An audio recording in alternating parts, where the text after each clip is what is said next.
हमरे तनिक द काम ताहर जो पत रहब नाम एक बार भेंट करा दो न तू अपना छोटकी बहिन से हमर सेट करा दो न।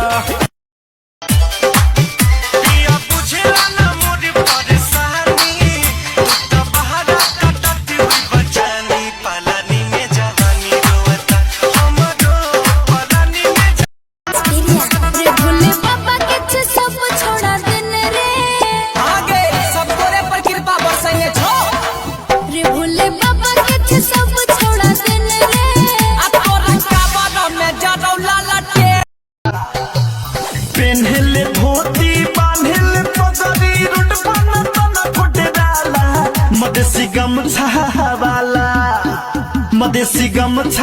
वाला करता उड़ाव जहवा जाला मदेसी गमछा वाला।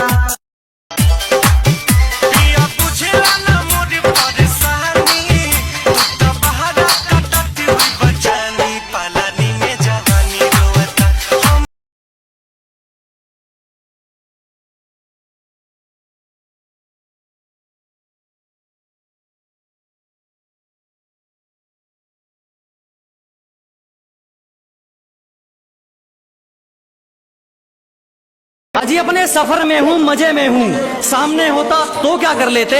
लगे पड़े हैं लोग हमारी बुराई करने में, इतना वक्त खुद को देते तो शायद तुम भी कुछ हासिल कर लेते।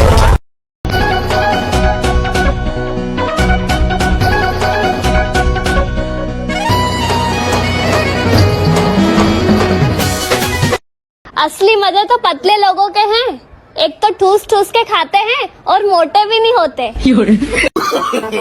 नो नो नो